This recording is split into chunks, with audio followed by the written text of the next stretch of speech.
The finals just had its brand new patch 3.10. We'll go over all the new details there with that. Additionally, I'll cover some sneak peeks for Season 4. We'll also go over all the things around the community stuff, and even some stuff around the Easter eggs that are happening with other games. We got a ton to talk about. What's up, world? It's Utopia back in with another video. Today we're checking out all things the finals. Okay, so as always, let's just jump right into it. We'll get into Oscar's opening statement, and then we'll go on to the patch notes. So Oscar goes on to say here that today they got an update from everything from balance changes to crosshair customizations and a brand new defender bonus in World Tour. Next up here, he did congratulate all of you for completing the community event. He said the goal was set very high at 100 billion, and that he actually doubted you all for a moment. But as always, the community pulled through in the end, and he said amazing job. The Dissun Racing helmet will be in your inventory later this week. Again, from what I remember and what I recall, it's usually Thursday, Friday when it will appear in your inventory, and it will show up usually when you first load the game. That does cover it for Oscar's side of things. Jumping over to the patch notes. So they actually have a lot more on the patch notes side of things this time, where they went on here to say that they're saying farewell to the Dissun Challenge as they enter the next stop on the World Tour, which is the Via International. Some of the other things are in the patch notes, but a big one here is for those of you that were on the World Tour grind, they're actually lowering the number of wins needed to progress through Emerald. So Emerald 4 will now only need 3 wins rather than 10, and after making it all the way to Emerald 1,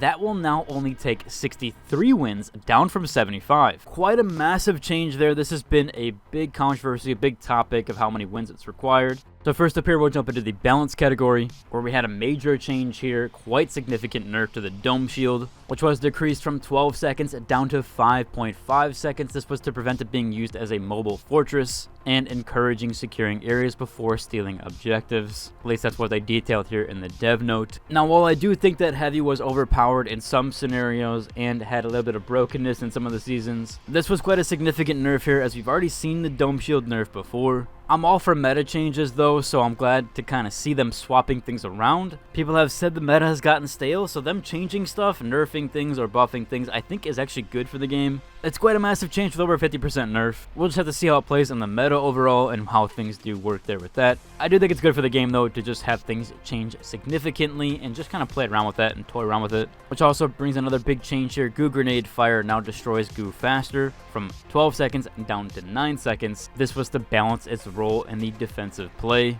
as I thought the previous buff to goo was just a little bit too strong, so defensive play is getting a little bit of a nerf there. Moving on to game modes, Cash Out is actually getting a really cool change here. They're adding something called a Defender bonus, which is being introduced, allowing down players to respawn faster 15 seconds instead of 30 seconds if they hold a Cash Out. This aims to incentivize defending Cash Outs rather than just stealing them. They noticed that the number of Cash Outs being stolen was just way too high compared to previous seasons and previous weeks. I actually really like this change here. I like when they change things quite heavily, especially for Cash Out. I just want to see some new things there, as they said they were going to bring a lot of different changes to Cash Out. So that was going to happen more geared toward the end of the season, so I hope they do that more often and just have a little bit of fun here at the end. For World Tour, again, we already went over, they reduced the wins required for Emerald rank and making progression quicker. Under specialization, we have 2, but we already went over the Goo Gun, they just repeat it here. But the Winch Claw here actually had its max range reduced from 17 meters down to 12 meters to focus more on short-range combat. Jumping down to weapons, the throwing knives actually had their fire rate decreased from 125 RPM down to 107 RPM,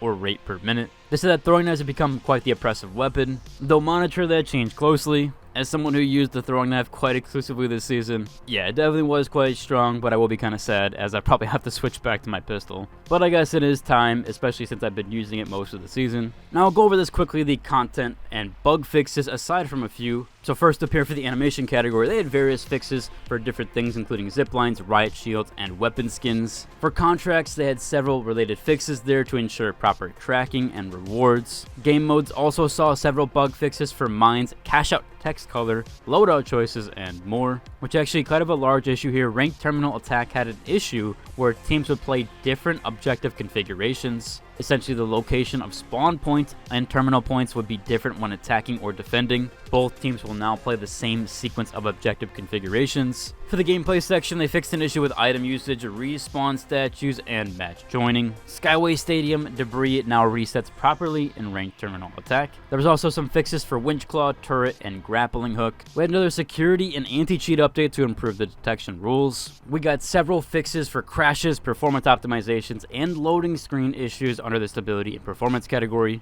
And for UI, we got the navigation fixes and the correct dialogue display options, as well as some additional Crosshair customizations, which is quite the massive one this update. A lot of people have talked about how good the new Crosshair options are. We've also had some funny ones that people are making over on the Reddit. Some people are even sharing their settings for different crosshairs. This one here is a maximum contrast with all backgrounds. Someone pointed out here it looks like Joker almost, or Joker looking-esque. A decent one, but if you want to counter all the different backgrounds in the finals, you could definitely use these color scheme. He includes a full list of all of his settings here, so you can go through that as well. We also have some funny ones here like this one, which is a decently highly upvoted post. So there's definitely some people that are going to have some fun with this new customization update. A lot of stuff here, really good to see that. Jumping over the store, also had its brand new update. We had some really cool skins this time, the Lava Look C, which has some decent effects there with the Molten Mark set, also having those really cool fire effects for the weapon skins, and a really cool glow wave set for the RPG. Really liking these new effects and these kind of details there with that. Some definite fun ones this time around. Jumping over to the community stuff and all the things there with that. Now obviously if you haven't seen, yesterday was Gamescom, or at least the event preview.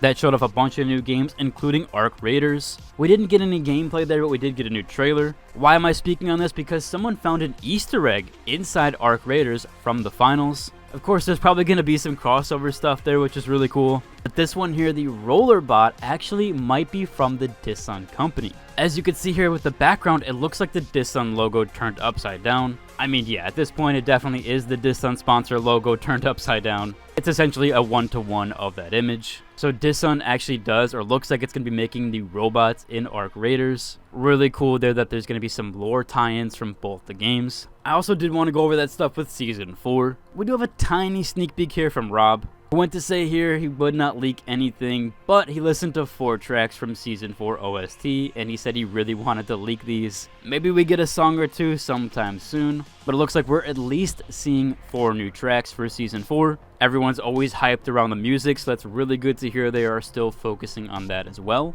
Now, Rob also does give an update to the merch store here. He said it's insane that they sold out so fast, but he gives a sneak peek on what we might be seeing next, which this might coincide with the new event or world tour stuff. So he did showcase off here a VIA logo on a t-shirt, so we might be seeing that in the merch sometime soon. I will keep you guys updated on that when we get some more updates there, as well as when the merch store does reload or when they get some more items. As a last minute mentionable, I didn't cover this in my last video, and so I'm sorry about that, but I do have a finals runway category over on my Discord. Basically people showing off their new skins or new outfits. I really like this one here from Crypto. This one has some really cool color scheme to it, matches very well, and I love the red on the white. And I also really like this one from Runic, who has kind of did a recreation of Eminem. It's actually really close to one of his outfits, so I thought I'd feature that as well. Really cool. People kind of do cosplays from other games or kind of showcase that in there. And again, if you want to, I'll include a link down below to my Discord. And if you want to post your finals runway stuff or your outfit stuff, showcase off to either me and have it in the video, or other people, you can do that as well. Overall though, it should about cover it. If you enjoyed today's video, I'd like and subscribe, and to the next one. Deuces.